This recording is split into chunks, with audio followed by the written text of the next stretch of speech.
région des Minembwe au sud Kivu.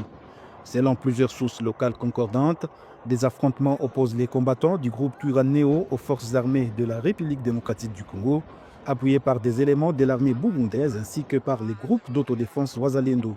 Les combats se concentrent notamment à Kalingi et dans plusieurs villages environnants. La situation sur le terrain reste confuse et aucun bilan officiel n'a encore été communiqué. Ces nouveaux affrontements s'inscrivent dans un contexte sécuritaire déjà tendu dans la province du Sud Kivu. La veille, samedi, d'autres combats violents ont été rapportés dans les groupements de Mukangala en territoire de Mwenga. Des sources locales indiquent que les forces armées congolaises ont été opposées aux combattants de l'AFCM 23. Les hostilités auraient débuté aux alentours de 10 heures du matin et se seraient poursuivies tout au long de la journée.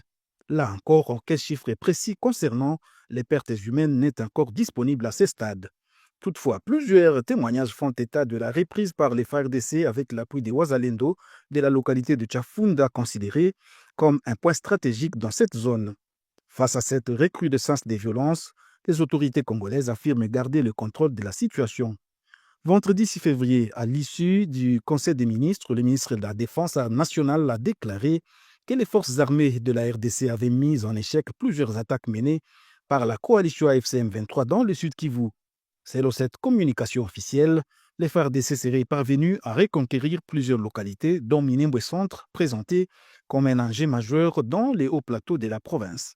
Les comptes rendus du Conseil des ministres précisent par ailleurs que les opérations militaires se poursuivent activement dans les moyens et hauts plateaux des territoires de Fizi, Uvira et Mwenga. Les forces gouvernementales affirment y maintenir une posture défensive renforcée afin de contenir les groupes armés encore actifs dans ces zones et de sécuriser les populations civiles. Les autorités soulignent que ces opérations s'inscrivent dans une stratégie globale visant à rétablir durablement l'autorité de l'État. Déjà, le 2 février dernier, les responsables militaires avaient fait état de pertes importantes infligées à la coalition FCM 23 dans les territoires de Fizi. Selon les chiffres avancés par l'armée, plus d'une trentaine de combattants d'IM 23 auraient été neutralisés, tandis que plusieurs autres éléments alliés auraient été capturés. Parmi eux figuraient des membres des groupes Twirwaneho et Ngumino. Ces informations communiquées par les autorités n'ont toutefois pas encore été confirmées de manière indépendante. S'exprimant au nom du gouvernement à l'absence du ministre de la Communication et des Médias, la ministre de la Culture a réaffirmé la détermination des autorités congolaises à faire face à l'insécurité persistante dans l'est du pays. Elle a salué l'engagement des forces armées et de leurs alliés sur le terrain tout en appelant la population au calme et à la confiance envers les institutions de la République. De son côté, la situation humanitaire dans les zones affectées demeure préoccupante avec des déplacements des populations signalées alors que des combats se poursuivent par endroits. Point 2, point d'information. Du point 2 à alinéa 1, État et administration du territoire.